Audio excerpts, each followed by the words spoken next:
చూడలేకపోయారు. వారి కళ్ళు ఎక్కడున్నాయి? సైన్యం వైపు ఉన్నాయి.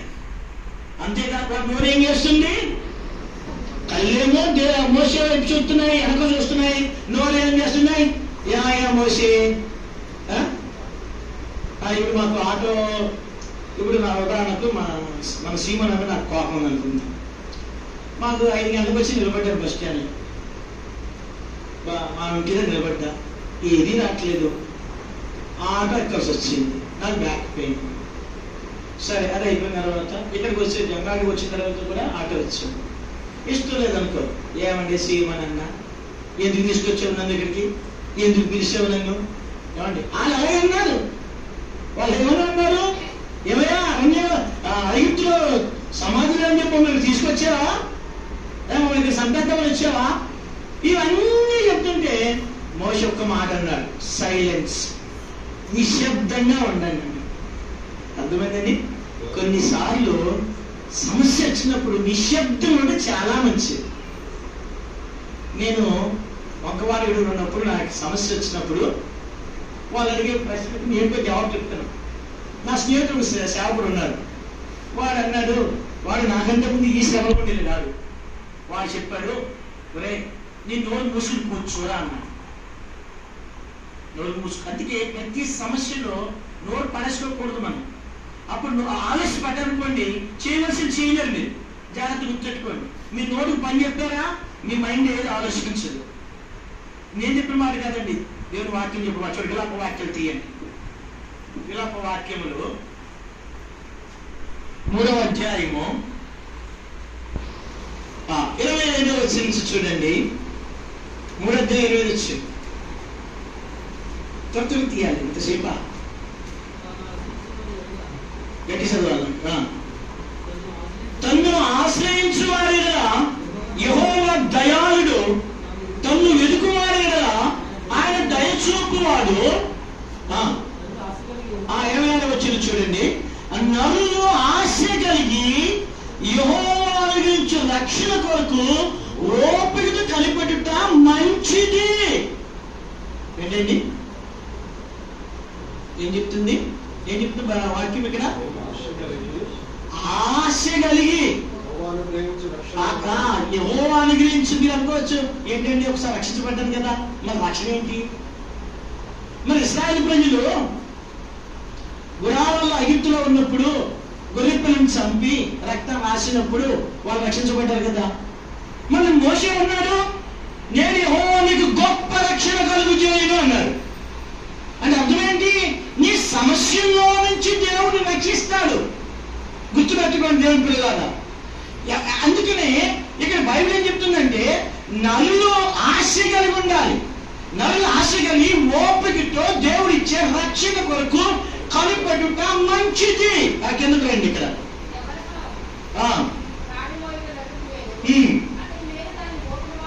అది కాడి, నిందలుగా కాడి, బాధలుగా కాడి, ఇబ్బందులుగా కాడి, ఇరుకలుగా కాడి, ఇవన్నీ కాడే. ఈ కాడిని ఏమండి, ఈ కాడిని దేవుడు మోపిన తర్వాత దీన్ని ఎవరు తీయలేదు. దీన్ని ఎవరు కూడా ఏం చేయలేదు, తీయలేదు. దాన్ని మోయాల్సిందే, నువ్వు మోయాల్సిందే.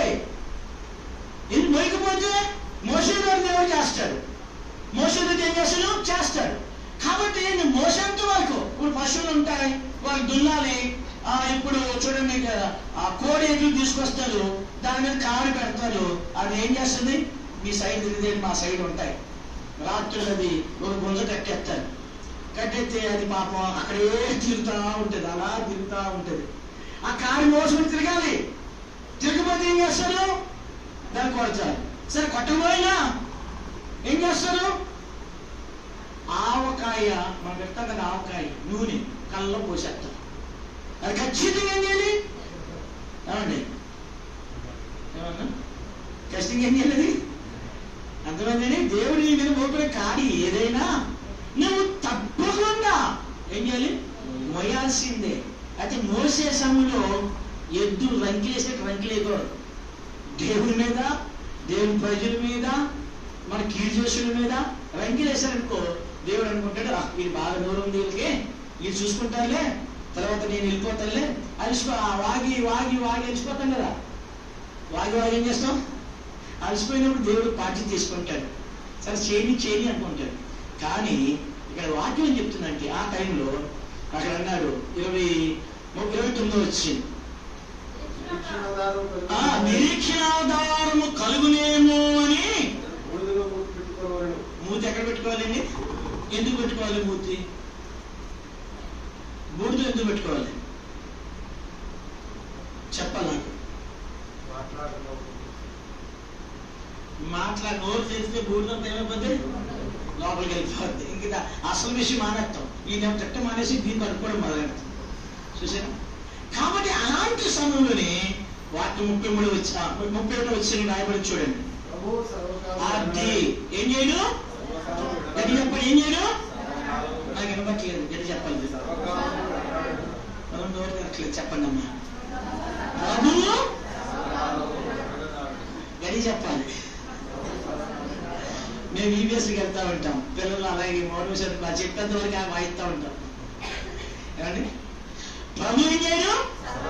సర్వకాలం విడనాడు. గుర్తుపెట్టుకోండి, మీరు వెళ్ళే ప్రతి సమస్య, ప్రతి ఇబ్బంది, ప్రతి ఇరుకు, ప్రతి దుఃఖము, నింద, వేదన, అవమానం ఎప్పుడు కూడా దేవుడు ఏం చేయడు? విడనాడు. ప్రభు సర్వకాలము విడనాడు. తర్వాత 30 వచ్చాను, ఆయన బాధ పెట్టినను తన కృపా సమృద్ధిని బట్టి జాలిపడే దేవుడు. అందుకే జాలి గల దేవుడు ఆయన ఎవరండి? జాలి గల దేవుడు. ఆయన మనం ఏడుస్తుంటే నవ్వే దేవుడు కాదు. అందుకే యెషయా గ్రంథంలో ఆ మాట నాకు ఎంత ఇష్టమైన మాట. వారి యావత్ బాధలో వారితో కూడా బాధ నుండి, వారితో కూడా బాధ నుండి, ఎక్కడో బాధ నుండి కాదు, వారితో కూడా. అంటే నీ ప్రక్కనే ఉండి ఆయన, నువ్వు ఏడుస్తుంటే ఆయన ఏడుస్తాడు, నువ్వు బాధపడితే ఆయన బాధపడతాడు, నువ్వు ఇబ్బంది పడితే ఇబ్బంది పడతాడు. కాబట్టి దాన్ని బట్టి ఏం చూపిస్తుంది అంటే, బిడ్డ నేను ఎక్కడో లేనురా, నీ పక్కనే ఉన్నా. కరోనా టైంలో చాలా మంది ప్రశ్నలు వేసారు. ఒక నీతిమంతుడు లేదా భూమి మీద? అబ్రహాం ఒకడు ప్రార్థన చేస్తే ఏమైపోయింది? సొదొమ గొమొర్రా తప్పించబడ్డాడు కదా, లేదా అన్నప్పుడు చాలా సిగ్గేసింది. అందుకే పాస్టర్ గారు దేవుని సేవకులు అనేకం చచ్చిపోతా ఉన్నారు.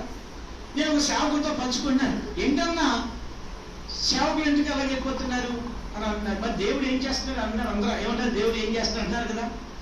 ఒక చిన్నపిల్లవాడు తన తండ్రిని అడిగాడండి, నాన్న దేవుడు ఎక్కడున్నాడు అంటే, ఆ తండ్రి దేవుడు ఆకాశం అందున్నాడు రా అని చెప్పాడు. మన చిన్నపిల్లలకు డౌట్ వచ్చిందండి, మరి దేవుడు ఏం చేస్తున్నాడు ఇప్పుడు చెప్పండి? దేవుడు ఏం చేస్తున్నాడు ఇప్పుడు? ఏం చేస్తున్నాడు ఇప్పుడు? ఈ టైం ఏం చేస్తుంటాడు? ఏం ప్రసాద్ అన్న, ఇప్పుడు 30 తారీఖు రాత్రి కాక అనుకుంటాం మనం, అక్క అన్న ఫ్లైట్లో ఉన్నారా అనుకుంటాం. మరి ఇప్పుడు దేవుడు ఏం చేస్తున్నాడు అమ్మా? వినపట్లేదా అమ్మా? మనతో ఉన్నాడు, ఇంకా ఆకాశం మంది ఉన్నాడు కదా దేవుడు. మరి అయితే ఆ తండ్రి చెప్పాడంట, ఆయన ఎల్లప్పుడూ మనల్ని చూస్తున్నాడు. మనం చూస్తున్నారా? ఎందుకు? ఏ కీడు వస్తుందో, ఏ ప్రమాదం వస్తుందో నా పిల్లలకి. చూడండి ఎంత కనికరం కలిగిన దేవుడు అండి ఆయన, ఎంత వాత్సల్యం కలిగిన దేవుడు. అందుకనే ఆయన బైబిల్ ఏమని సంబోధించింది తెలుసా? ఆయన కనికరం కలిగిన దేవుడు. అందుకనే ఆయన వాత్సల్యత ఎలాగంటే దినదినము నూతనంగా పడుతుందంట. నూతనం. నిన్న చూడండి, మన పిల్లలు ఉంటారు, మన పిల్లలు చిన్నప్పుడు ఎంత ముద్దు వస్తారో, పెద్ద అయిన తర్వాత ముద్దు పెట్టుకుంటారా? ఆయన మీద అంత ప్రేమ ఉండదు. కానీ నీ వృద్ధులైనప్పటికీ కూడా ఆయన ఏం చేస్తాడు? వాత్సల్యత చూపిస్తా ఉంటాడు.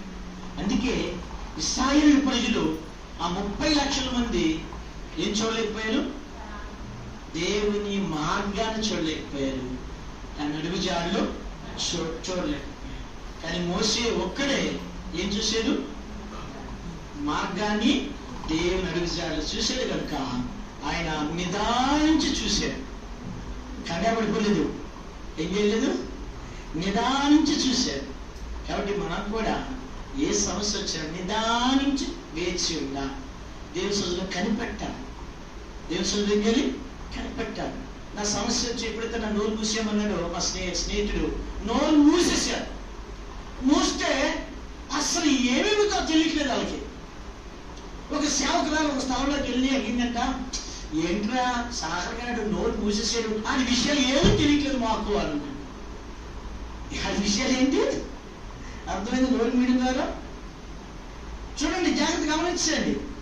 నోరు మనం మూసినప్పుడు దేవుడు ఆ బాధ్యత తీసుకుంటాడు. దేవుడు నీ పక్షంగా యుద్ధం చేస్తాడు. దేవుడు నీ పక్షంగా కార్యం చేస్తాడు.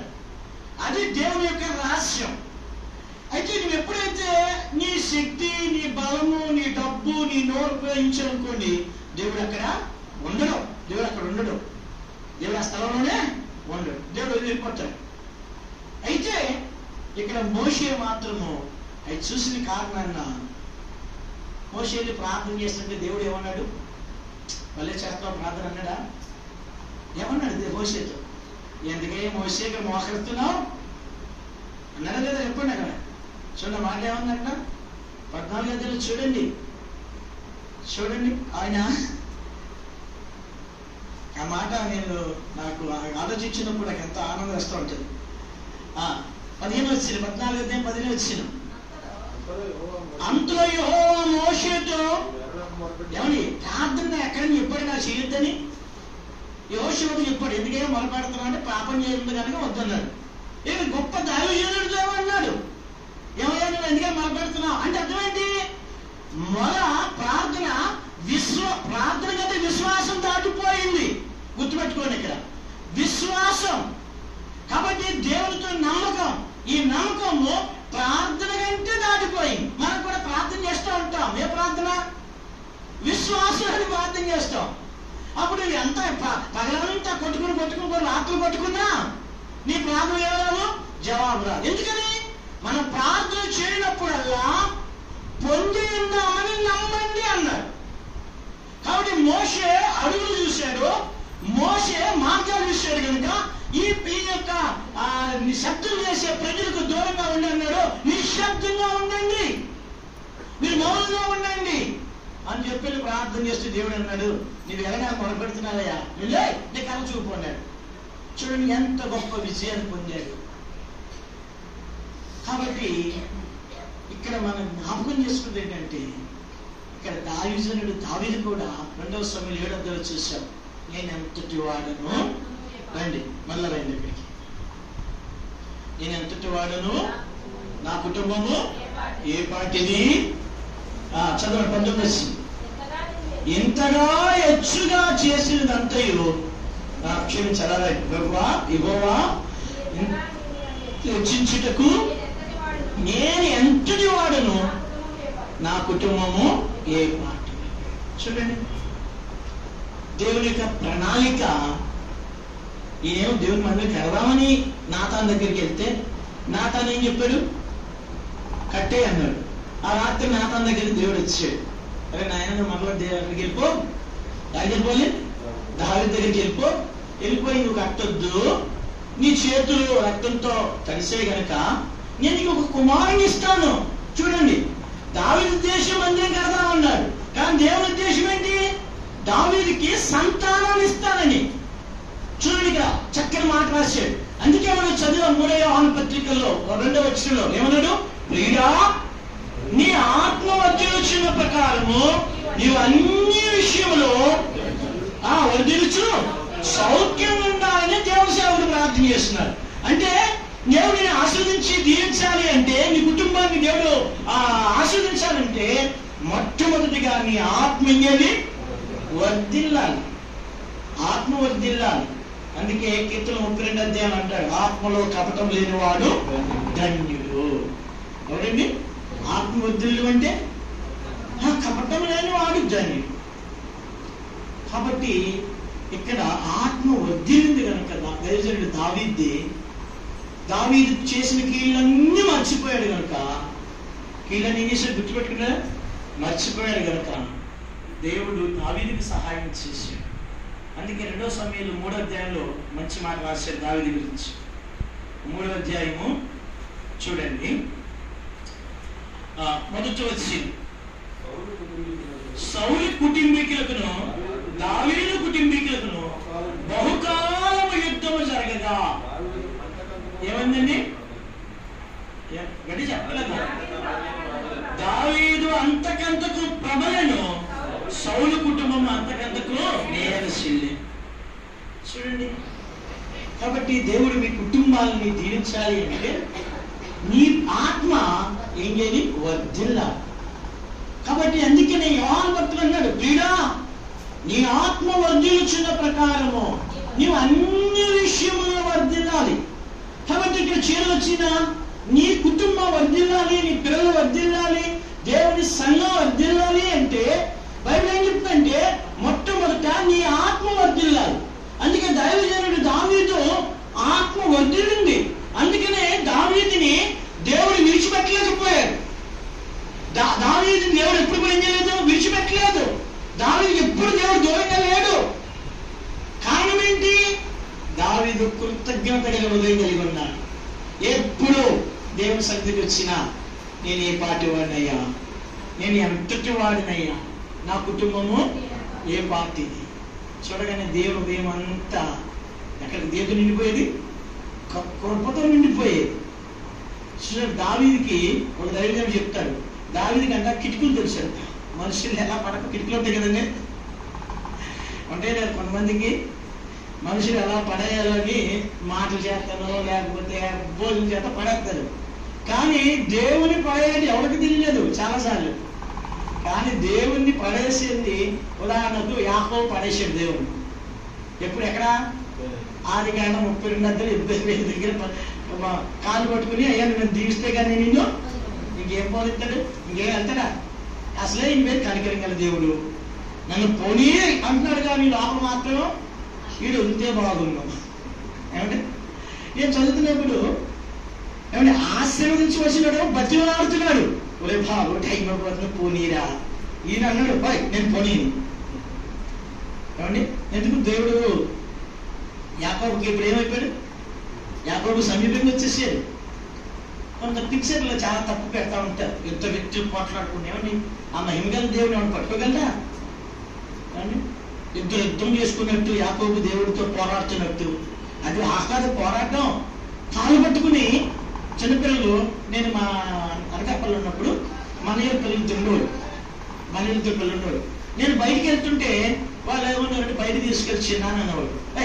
టైమైపోతుందని చెప్పి వెళ్తుంటే ఒకడు వచ్చి ఈ కాలు పట్టుకున్నాడు, ఒకడు వచ్చి ఈ కాలు పట్టుకున్నాడు. పట్టుకుని వచ్చి దండం పెట్టేవాడు, తీసుకెళ్ళండి. అప్పుడు మా అమ్మ అనేది, ఒరే కనిగిరి చూడరా, పిల్లల్ని చూడరా దండం పెడుతున్నారా. అదే కుక్కటి వచ్చింది అనుకోండి, ఏం చేస్తాం? ఒక తను దంతం, పిల్లలు దంతారా? దండం. దాని యాకోబు కూడా దేవుడి కాలు గట్టిగా పట్టేసుకుని, అయ్యా నువ్వు నన్ను ఆస్వాదిస్తే కానీ నేను పోనీను. ఈయన అన్నాడు, తెల్లారైపోతుంది పోనీరా బాబు అంటాడు. ఈయన దేవుడు తగ్గడని చెప్పి ఏమన్నాడు? నీవు నన్ను ఆశ్రయించదే కానీ నిన్ను పోనీ. చూడండి ఎంత కనికరం గల దేవుడండి మన దేవుడు. మనం అనేక సార్లు దేవుణ్ణి తప్పుగా అర్థం చేసుకుంటాం. ఆయన కోపించునే వాత్సల్యం చూపించే దేవుడు, పాపం పరిహారం చేసేటువంటి దేవుడు, నూతనంగా దరిద్రం పుడుతుందండి. అలాగే దావీదు కూడా వచ్చి దేవుని సన్నిధికి కింద కూర్చుని ఏమన్నాడు? అయ్యా ఇంతగా ఇచ్చినందుకు నేను ఏ పార్టీ వాడను, నా కుటుంబం ఏ పార్టీది అనేటప్పటికీ దేవుడు ఉదయం చూసి దావీదు జీవితంలో ఎంత దీనత్వం ఉంది అనుకుని ఏం చేశాడు? ఇంకా దీవించాడు. అది రహస్యం. దేవుడు మిమ్మల్ని ఇంకా దీవించాలి, ఆస్వాదించాలి అంటే ఇంకా మీరు దీనులుగా ఉండాలి. మీరు ఇంకా దేవునికి లోబడితే దేవుడు మిమ్మల్ని ఆస్వాదిస్తాడు. అందుకనే ఇక్కడ దావీదు కుటుంబానికి సౌలు కుటుంబానికి బహుకాలం ఏం జరిగింది? దేవుని పిల్లలకి ఏం జరుగుతాయి అన్న? 23 సంవత్సరాలు ఎత్తాలే నీకు ఎక్స్పీరియన్స్ చెప్తున్నానే. కాబట్టి యుద్ధాలే. ఆ యుద్ధ కాలంలో ఏం చేయలేదు? నాకు చేతులు లేవు, నాకు కాళ్ళు లేవు, నా నోరు లేదు, నోరు మూసుకొచ్చుకోండి. ఏం చేయాలి? నోరు మాట్లాడతాడు, చేతులలో కొడతాడు, కాదన్నవాడు ఆయన ఇంటికి వెళ్ళి నేను ఇలా కనలేదు అలా కనలేదో చెప్పుకుంటాడు. ఇవేమి లేదు కుంటూడానికి వెళ్తాడా వాడు వెళ్తాడు. అలాంటి సమయంలోనే దేవుడు గొప్ప ఆశీర్వాదంతో నింపుతాడు. ఇది నా అనుభవం. ఖాళీ హస్తాలతో నుంచి బయటకు వచ్చా. ఖాళీ హస్తాలతో బయటకు వస్తే నా దగ్గర పెరిగిన పిల్లలు నా షాప్ వచ్చారు, ఇద్దరు ముగ్గురు, వాళ్ళ భార్యలు, తర్వాత ఒక అక్క, ఒక పాప, వీళ్ళందరూ దాదాపు 10 మంది ఉన్నారు. నేను అన్నాను, నాయన నేను ఎక్కడికైనా నాకే దారలేదురా, మీరు ఇక్కడ ఉండుండ్రా. వద్దు అంటే వాళ్ళు అన్నారు, అన్నయ్య గారు మీరు ఎక్కడుండి అక్కడ ఉంటామన్నారు. ఈ 10 మందికి ఇల్లు ఎవరు ఇస్తారు? అప్పుడు ఒకటి ఒక ఏమంటారండి, ఆడు దూరటానికే సందులు ఎదురు నల్ల డోలు వేసుకున్నాడండి. ఈ 10 మంది మీరు ఎక్కడ ఉంటాం? ఒరే నాకు ఏముండదురా, ఆహారం ఉండకపోవచ్చు, ఏముండకపోవచ్చు అంటే మేము తినకొని మీతో ఉంటామన్నా. కానీ దేవుడు ఈ మాటలో చెప్తున్నాను, ఆ దినం నుంచి ఈ దినం వరకు కూడా ఎక్కడ కూడా తిండి వైపు నా చేతులు సాపలేదు. తిండి వైపు ఎక్కడ నాకు ఇది లేదని దేవుడు చేయలేదు. ఎప్పుడైతే బయటకు వచ్చి అడుగు పెట్టానో ఆ దినం నుంచి ఇప్పటి నుంచి కూడా సమృద్ధి అనేటువంటి స్థలాన్ని నాకు అనుగ్రహించి, కాబట్టి సమృద్ధిలో ప్రజలు నాకు తీసుకొచ్చాడు. నేను ప్రజల దగ్గరికి నేను వెళ్ళలేదు, వాళ్ళు ఎదుర్కొంటూ వచ్చారు. కాబట్టి దేవుడు చాలా మంది మా తారని వచ్చిన చెప్పారు, ఎబ్బుల నుంచి వచ్చిన చెప్పారు, అయ్యా ఇక్కడ మేము దేవుడి సన్నిధిని అనుభవించాం, దేవుడు ఇక్కడ ఉన్నాడు, ఒక రకమైనటువంటి అనుభూతి ఇక్కడ మేము పొందామని చెప్పారు. ఎందుకంటే మనకు బిల్డింగ్ కాదు నేను, మనకు కావాల్సింది ఎవరు ఉండాలి? దేవుడు ఉండాలి. అక్కడ నీ గుడిసెలందరూ దేవుడు ఉండాలి. దేవుడు ఉంటే యెహోవా ఆశీర్వాదం అక్కడ ఉంటుంది. దేవుని పిల్లలారా, మీరు భయపడక్కర్లేదు, మీరు దిగులు పడక్కర్లేదు. అయితే ఓరక నిలుచుండి చూడండి. అందుకే ఇక్కడ దావీదుకి కుటుంబం ఎందుకు దీవించాడు అంటే రాజుగా చేశాడు కదా, అది ఆశీర్వాదం కాదు. కానీ 2 ప్రత్యేకలుగా మనకి రండి, పావుగట్లు ముగిస్తాను. నా టైం ఉందన్నా ప్రసాదంగా అంటే మనకి అది కానీ చెప్తాను ఇప్పుడు నేను కీర్తన గ్రంథము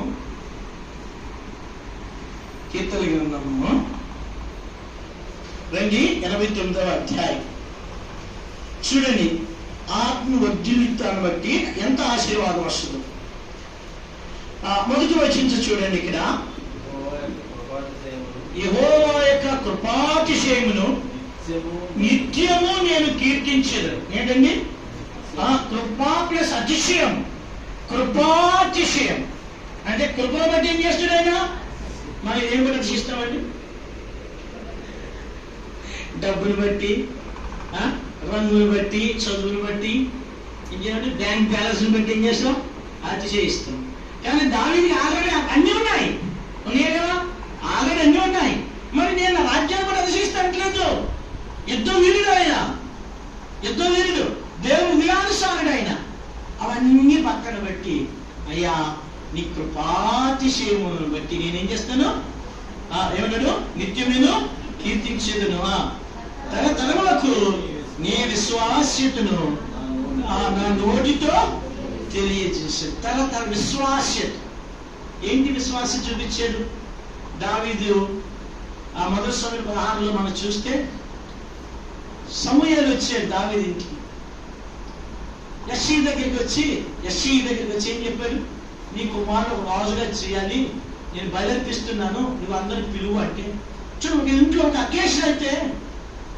అకేషన్ అయిందనుకోండి, ఒక పండగ లేకపోతే ఒక కూడికి అయితే, వాడు ఎంత చదువు రాకపోయినా గుడ్లోడి దగ్గర ఉన్న వాడిని తీసుకొచ్చి ఉంచుతారు. ఉంచుతారా లేదా చెప్పండి? ఉంచారండి, ఉంచుతారు. కానీ ఈ యెష్షయి చూడండి ఎంత మంచివాడు. కుమారులందరూ తీసుకొచ్చాడు. అందరూ ఏమైపోయారు? అన్ఫిట్ అయిపోయారు. దేవుడి దృష్టిలో అన్ఫిట్ అయిపోయారు. ఆయన మానవాడిన పరిశుద్ధాత్మ దేవుడు. మనుషులు ఏం చూస్తారు? యెహోవా ఏం చూస్తాడు? నీ హృదయాన్ని లక్ష్య పెడతాడు. ఎక్కడో గొర్రెల దొడ్లో ఉండి గొర్రెలు కాసుకుంటూ దావీదు ఎప్పుడు అనుకోలే రాజు అవుతాను అనుకోలే. దావీదు ఎప్పుడు సౌలు దగ్గర పనిచేస్తాను అనుకోలే. దావీదు ఎప్పుడు నేను యెరూషలేములో పరిపాలన చేస్తాను ఎప్పుడు అనుకోలే. ఆయన ఏమనుకుంటే బహుశా నేను ఎప్పుడు ఇక్కడే. కానీ ఆశ్చర్యకరంగా దేవుడు ఒక్క దినాన్ని గొర్రెల కాపరిని ఏం చేశాడు? రాజుగా చేశాడు. రాజుని గడ్డి తినిపించాడు. ఒక రోజు దేవుడు ఏదైనా చేయగలరు. ఎవరండి 127 దేశాలకి సంస్థానానికి అధిపతి అయినటువంటి గర్వనీకి నా నా నా నా అన్నవాడు ఏమైపోయాడు ఒక రాత్రికి? చెప్పండి. వికారో నీవు రాజుగా చేయగలడు. రాజుని ఏం చేయగలడు? వికారం చూడండి. కాబట్టి ఇక్కడ అదంతా వచ్చిన తర్వాత దావీదుని మర్చిపోయారు. అందరూ అన్ఫిట్ అయిపోయారు. చివరికి సమూయేలుకు డౌట్ వచ్చింది. ఏమయ్యా యెషయి, నీ పిల్లలందరూ ఇక్కడ ఉన్నారా? అప్పుడు గుర్తొచ్చాడండి. ఒకరు పక్కన గుర్తు చేస్తే గుర్తొచ్చాడు. ఏమండి, కొంతమందిని అడుగుతారు, అయ్యా మీకు మీ పిల్లలు ఏం చేస్తున్నారండి? మా కొడుకు డాక్టర్ అండి, పెద్దోడు, రెండోడు ఇంజనీర్ అండి, మరి మూడోడు వీడికి చదువు అప్పట్లేదండి. దళిత భక్తి సింగ్ గారి దగ్గరికి వచ్చినాడంట. ఒక ఆయనకు చెప్పాడు మాకు అనకాపల్లిలో. కొంతమంది తల్లిదండ్రులు వచ్చి, అన్నా మా పెద్దోడు ఇంజనీర్ చేస్తాడన్నా, మా రెండోడు డాక్టర్ చేస్తాడన్నా, కనీసం చదువు అప్పట్లేదన్న ఆయనకి, కాబట్టి కనీసం సేవకుల పనికొస్తాడా అని చూడంట. పనికిరాడు ఎక్కడ రావాలి? సేవ కావాలంట పనికిరాడు. ఏమండి, అలాగే ఏడ్చింది సేవకులు. ఏం చేద్దాం? అయితే దయచేసి భక్తి సింగ్ గారు నవ్వుకుంటూ రాని అనేవాడంట. ఆ పనికి రాను వాడుకుంటుంటే, వాళ్ళు వాక్యం చెప్తుంటే, ప్రజలు రక్షించబడి సంఘాలు దీవించబడుతుంటుంటే వాళ్ళ తల్లిదండ్రులు ఇంజనీర్ డాక్టర్ల కంటే సంతోషించాడంట. నా కొడుకురాడు దేవుని సేవ చేస్తున్నాడు. అర్థమైందండి? దేవుని సేవ గొప్ప పని. అయితే దావీదు తండ్రి గొర్రెలు కాపరని చెప్పి సిగ్గుపడ్డాడు. కానీ దేవుడు దావీదు మీద సిగ్గుపడ్డాడు. సిగ్గుపడి కాబట్టి అక్కడ అన్నాడు, నేను కోరుకున్నవాడు ఇచ్చడే. అక్కడ అభిషేకము వేచి ఉంది. పరిశుద్ధాత్మ దేవుడి దావీదు కొరకు ఏం చేశాడు? ఆగవలసి వచ్చింది. జాగ్రత్త గుర్తు పెట్టుకోండి. అంటే అక్కడ దేవుడికి ఏం కావాలి? మనుషుడు అవసరం. ఏ మనుషుడు అవసరం? దేవుడు కోరుకున్న వాడు అవసరం. అక్కడ అనేక మంది ఉన్నారు. సమూయేలు ఉన్నాడు, గొప్ప ప్రవక్త. కాబట్టి సమూయేలు కూడా విభ్రాంతులకు వెళ్ళిపోయాడు. ఇదేంట్రా, ఒక్క క్షణం ఆగిన దేవుడు, ఒక్క క్షణం కూడా వెళ్ళిపోవాల్సినటువంటి దేవుడు ఏం ఆగిపోయాడు? దావీదు అరణ్యంలో నుంచి ఎడారి నుంచి వచ్చేంత వరకు కూడా సమూయేలు చెప్పాడు, వాడు వచ్చేంత వరకు మనం ఏం చేద్దాం? ఆగుదాం. దేవుడు ఆగిపోయాడు. అక్కడ దావీదు కొరకు ఆగిపోయిన దేవుడు యేసుప్రభు రక్తంతో కొనుక్కున్న నిలినాలను ఆగిపోడా? దావీదు సామాన్యమైన ఏర్పరచబడినవాడు. కానీ దావీదు కొరకు యేసుప్రభు రక్తం చిందించరా? దావీదు కొరకు ఆయన శిలువలో ప్రాణం పెట్టలా. కానీ పాత నిబంధనల భక్తుల కంటే కొత్త నిబంధనల మనలను, అందుకే పాత నిబంధనలు ఎవరైనా తండ్రి అన్నారా? లేదు, పరిశుద్ధాత్మ దేవుడు వచ్చి వెళ్ళిపోతుండేవాడు. అందుకే యేసుప్రభు శిష్యులతో చెప్పాడు, మీరేమో ప్రార్థన చేయమన్నాడు? అబ్రహాం ప్రార్థన చేశాడు, అయ్యా ధూళి అన్నాడు. అబ్రహాం నేను తెగిస్తున్నాను అన్నాడు. కానీ శిష్యులకు ప్రార్థన నేర్పడే యేసుప్రభు ఏమన్నాడు? పరలోకమందున్న మా తండ్రి అన్నాడు. అంటే అర్థం ఏంటి? ఆయన తండ్రి మరొక పిల్లలం. అందుకని పాత నిబంధనలు ఉన్నవారు దాస్యులుగా చేయబడ్డారు. కొత్త అందుకే యేసుప్రభు కుమారుడు ఏం చేశాడు? మళ్ళీ స్వతంత్రంగా చేశాడు. కాబట్టి దావీదు కొరకు వేచినటువంటి దేవుడు నీ కొరకు నా కొరకు ఎందుకు వేచి ఉండడు? విలువ పెట్టి కొనబడేటువంటి మనం, విలువైనటువంటి వారు మనం. అందుకని దావీదు దగ్గర దావీదు అన్నాడు, రాజుగా చేసిన తర్వాత ఇదంతా చూసిన తర్వాత, ఎక్కడ ఉండాల్సినవన్నీ ఎక్కడ తీసుకొచ్చావు? ఎక్కడ ఉండాల్సినవన్నీ ఎక్కడ తీసుకొచ్చావు? నేను అందుకే ఎప్పుడు నా ఇంట్లో పడుకున్నప్పుడు స్లాబ్ పై చూసుకుని నేను చెప్తా ఉంటాను. నేను వంకవారం వచ్చిన తర్వాత పూరి గుడిసెలో నివసించాను. వెంగిటింట్లో ఉన్నాను. దేవుని మహిమాటలు చెప్తాను. రేపు షెట్లో నేను ఉన్నాను. తెరల పట్టుకుని ఉన్నాను. నేను ఎప్పుడు నా జీవితంలో అనుకోలేదు బిల్డింగ్లో ఉంటాను. కానీ దేవుడు ఆశ్చర్యకరంగా గృహాన్ని ఇచ్చాడు. ఆ గృహం అప్పుడు ఆ పూరి గుడిసెలో ఉన్నప్పుడు వర్షం వస్తే భయం, ఎండ వస్తే భయం, చలి వచ్చినా 3 కాలాల భయం. వర్షం వస్తే ఇంకా నీళ్లు, ఎండ వస్తే పైకి రేకులు ఉండలేకపోయేవాడు. కాబట్టి అనుకున్నప్పుడు నేను అనుకుంటా ఉంటాను, ప్రభువా నాకు ఇది తగినదేనా? చూడండి నా పిల్లలా. అందుకే దావీదు ఏమంటే, అయ్యా నన్ను హెచ్చించలేను, చుట్టివాడు నా కుటుంబము నా పార్టీ. దావీదుకి ఇచ్చిన వాగ్దానాలు చూడండి ఇక్కడ ముగిస్తా నేను. 21వ వచ్చింది. నా సేవకుడైన దావీదును నేనేం చేశాను? కనుగొని ఉన్నాను, నా పరిశుద్ధ తైలముతో అతను అభిషేకించున్నాను. అతను దేవుడు నా చెయ్యి ఎడతెగికి అతను తోడైండును, నా బాహుబలము అతన్ని బలపరచు. చూడండి, ఎడతెగిక దేవుని చెయ్యి ఎలా ఉంటుంది? తోడుగానే ఉంటుంది. అందుకే మనం సమయాల గ్రంథాల్లో చూస్తే అనుదినము సౌలు ఎదుగుతున్నాడంటే దావీదుని. కానీ బైబిల్ ఏం చెప్పింది అక్కడ? యెహోవా అతను ఏం చేయలేదు? అప్పగించి అనుదినము ఎదుగుతున్నాడు.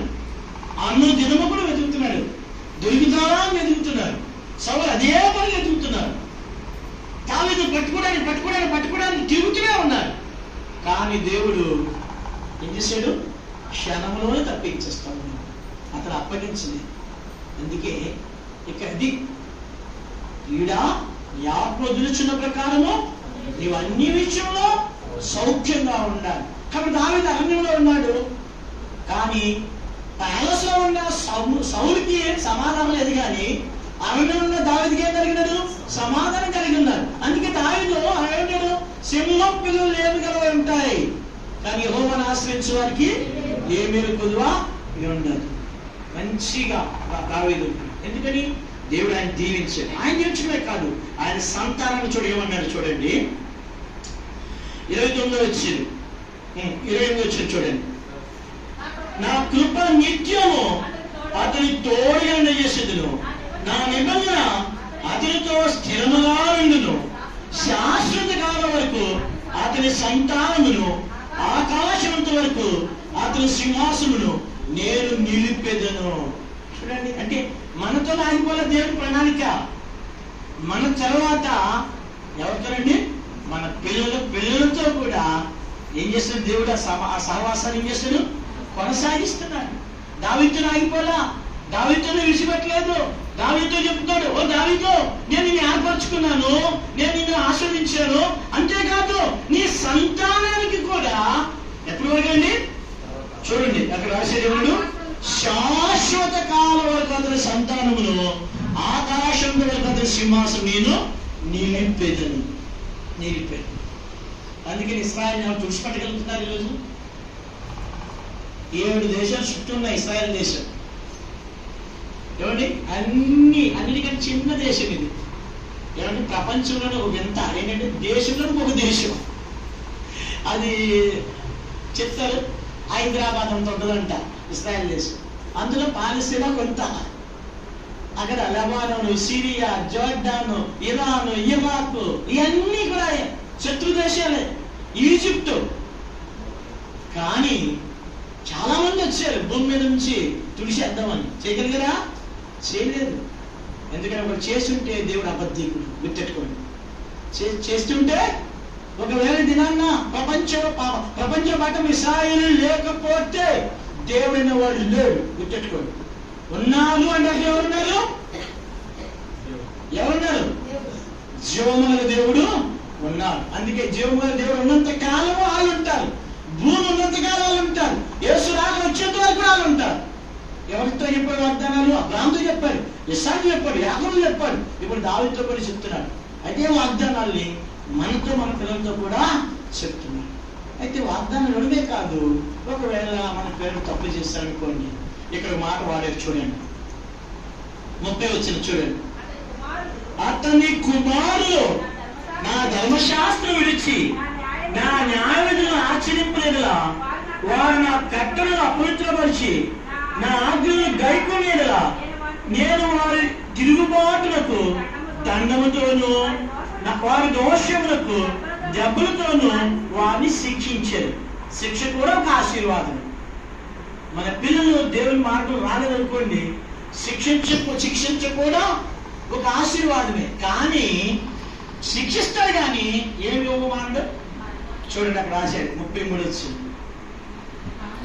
కానీ అది నా కృపను అతనికి బొత్తిగా జ్ఞానమిచ్చి. చూడండి ఆ ప్రియమైన సోదరులను. కాబట్టి ప్రసాద్ అన్న సోదరునే కాదు, అలాగే సహోదరికి వాళ్ళకి ఇచ్చిన 2 పిల్లలే కాదు, వాళ్ళ యొక్క సంతానాలు కూడా దేవుడు వాగ్దానం చేస్తున్నాడు. అయ్యా నీ సంతానం నేను ఏం చేస్తాను, ఆశీర్వదిస్తాను. అందుకే దావీదు, అయ్యా నేను ఏ పాటి వాడిను, నేను ఎంతటి వాడినయ్యా అని చెప్పి చివరికి ఒక ప్రార్థన చేశాడు. అది చూసి ముగించేస్తాను. 2వ సమూయేలు 7వ అధ్యాయము మనం అందరూ మాట చదువుకుందాం. ప్రతి తల్లిదండ్రులు మనకి ఇది చేయాలి. సోదరుడు ప్రసాద్ అన్న కుటుంబ పక్షంగా ఈ వాగ్దానము దేవుడు నెరవేర్చాలి. చూడు 7వ అధ్యాయము 29వ వచ్చి, దయచేసి నీ దాసుడైన నా కుటుంబము నిత్యము నీ సన్నిధిని ఉండునట్లుగా. అది ఆశీర్వాదం అంటే అది. ఈరోజు మీరు దేవుని సన్నిధిలో ఉన్నారు, మీ పిల్లలు ఉన్నారు, తర్వాత ఉండాలి, మీ పిల్లలు ఉండాలి. అది ఆశీర్వాదం. భూ సంబంధ ఆస్తి ఐశ్వర్యం భోగభాగ్యాలు కాదు. ఇక దైవజనుడు ఆల్రెడీ ఆశీర్వాదం పొందాడు, మరి ఇంకేం ఆశీర్వాదం? ఇంకేం ఆశీర్వాదం? యాకోబు తండ్రి దగ్గర ఆశీర్వాదం పొందాడు. మళ్ళీ 20 సంవత్సరాలకు వచ్చి దేవాన్ని ఆశీర్వదించు అన్నాడు. కారణం ఏంటి? ఆశీర్వాదం బలవంతంగా రాదు. ఆయన ఎలా తెచ్చుకున్నాడు ఆశీర్వాదాన్ని? బలవంతంగా తెచ్చుకున్నాడు. అంటే వాగ్దానం తీసుకున్నాడు, నెరవేరలా. ఆ 20 సంవత్సరాలు ప్రారంభించాడు. ఆ దివ్య వచ్చిన తర్వాత అక్కడ ఉన్న ఆశీర్వాదం ప్రారంభమైంది. అలాగే ఇక ప్రతి తల్లిదండ్రులు చేయవలసిన పని ఏంటంటే, దేవా నా సంతానం, నా పిల్లలు నిత్యం ఎక్కడ కనబడాలి? సన్నిధిలో కనబడాలి. అబ్రహాము లోతు గురించి మనం చూస్తాం. లోతు బాగా ఫ్లరిష్ అయిపోయాడు, బాగా అభివృద్ధిలోకి వచ్చేసాడు. అబ్రహాము కంటే దీవించబడ్డాడు, తిరడు పుట్టేసాడు. అప్పుడు అబ్రహాం తిరడు పుట్టలా. కానీ లోతేమో సుఖవంతమైన నీరున్న దగ్గరికి వెళ్ళాడు. కానీ అబ్రహాం ఎక్కడ ఉండిపోయాడు? గుడారంలో ఉండిపోయాడు, ఎండ వేడిలో ఉండిపోయాడు. చివరికి వచ్చేటప్పటికి ఎవరి సంతానము ఫ్లరిష్ అయింది? అబ్రహాం సంతానం ఫ్లరిష్ అయింది. అలాగే మన సంతానం ఫ్లరిష్ అవ్వాలి అంటే, ఆశీర్వదించబడాలంటే ఇక్కడ దావీదు ప్రార్థన చేశాడు. అయ్యా దయచేసి నీ దాసుడు నా కుటుంబము నిత్యముని సందున్నట్లుగా దాన్ని ఆస్వాదించము. యెహోవా నా ప్రభువా, నువ్వు సెలవిచ్చినావు, నీ ఆశీర్వాదం ఉంది, నా కుటుంబం నిత్యము ఆస్వాదింపబడి నాక. ఈ వాగ్దానము సోదరుడు ప్రసాద్ అన్న కుటుంబ పక్షంగాను వారి బిడ్డల పక్షంగా దేవుడు నెరవేర్చి, దేవుడు వారి ప్రయాణంలోను వారి కుమార్తె డెలివరీలో కూడా ప్రభు సహాయము చేయనుగా. కాబట్టి దావీదు కుటుంబాన్ని దీవించిన దేవుడు సదరు కుటుంబాన్ని కాదు, ఇక్కడ చేరొచ్చే మన కుటుంబాలన్నింటినీ కూడా దీవించాడు. అలాగున ప్రభు సహాయము చేయనుగా. ప్రార్థన చేసుకుందాం.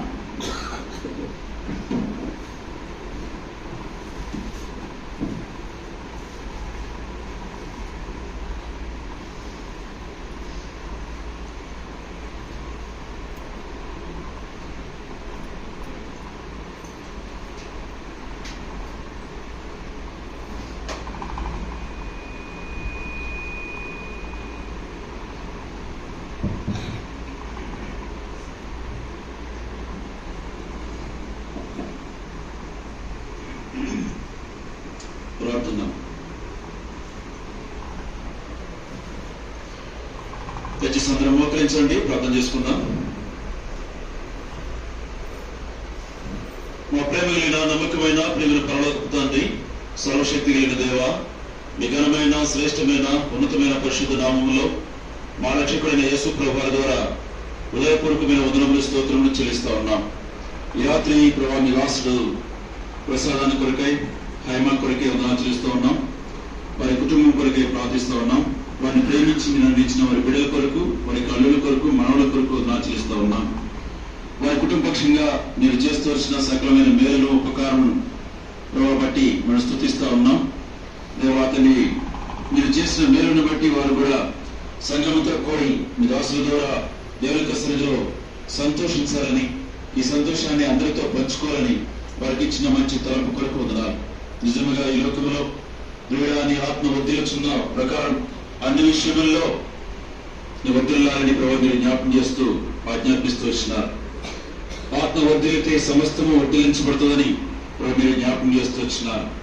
మాట చేత కానీ, అది క్రియ చేత కానీ ప్రభు మరి మేము ఏమి చేసినాను యేసు క్రీస్తు పరిశుద్ధ నామం పేరిట దేవుని మహిమ కొరకు సమస్తము చేయాలని ప్రభు ఇంకా రాత్రికాల సమయంలో ఆజ్ఞాపిస్తూ వచ్చిన దాని కొరకై మిమ్మల్ని స్తుతిస్తూ ఉన్నాం తండ్రి.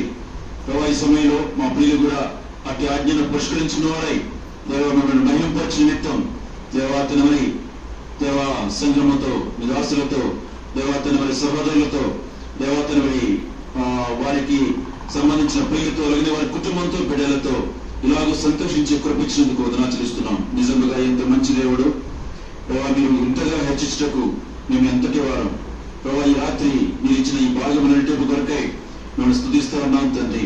ఈ లోకంలో దేవాతనని మమ్మల్ని ఎన్నుకొని ఏర్పాటు చేసుకున్నారు దేవా. నిజముగా ఈ స్థితికి మేము యోగ్యులము కాదు. అయితే ప్రభా మీ ఉచితమైన కృప చేత ప్రభా సమస్త ఈవులు కూడా మీరు అందించి పెడుతూ వచ్చినారు.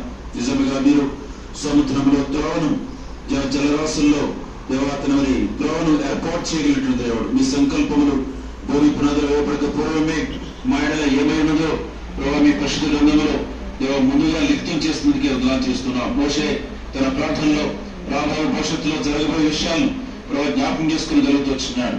మా కొరకై మీ తలంపులు, మీ ఉద్దేశములు ఎంత గొప్పవి, వాటి కొరకే మేము ఏమి చెల్లించగలం.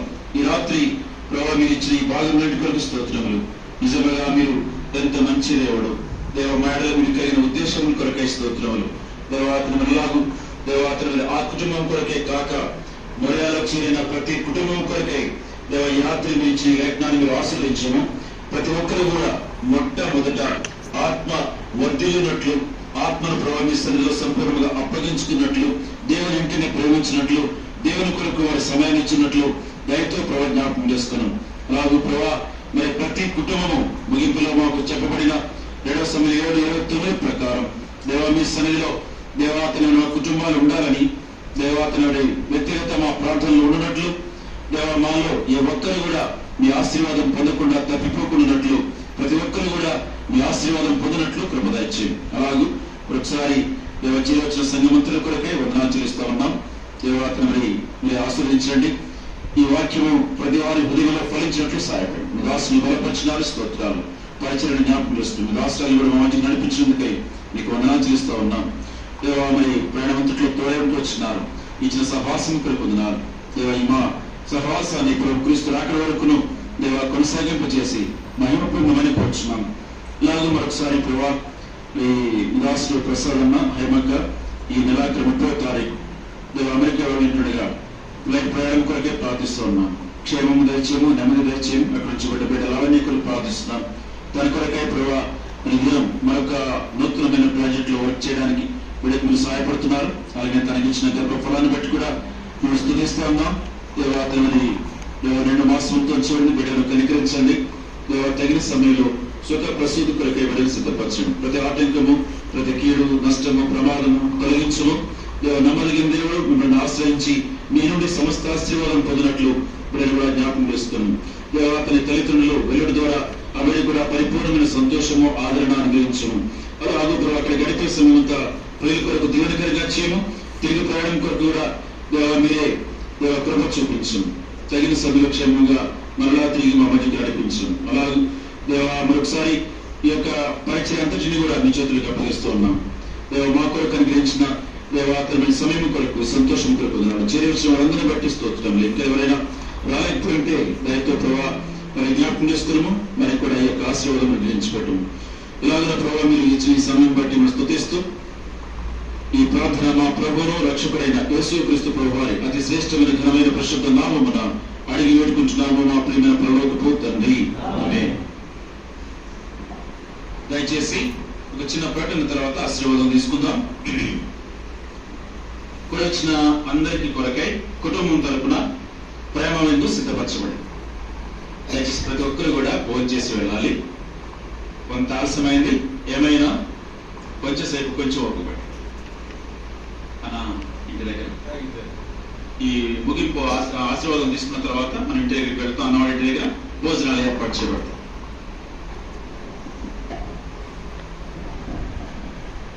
మన తండ్రి అయిన దేవుని యొక్క ప్రేమయు, కుమారుడైన యేసుక్రీస్తు యొక్క కృపయు, పరిశుద్ధాత్మ యొక్క అనియతమైన సహవాసం, సంతోష సమాధానము సోడు ప్రసాద్ అన్న కుటుంబానికి, వారి యొక్క కుమార్తెల కుటుంబాలకి, అలాగే సోదరు లావణ్య గర్భఫలానికి దేవుడు తోడైంది.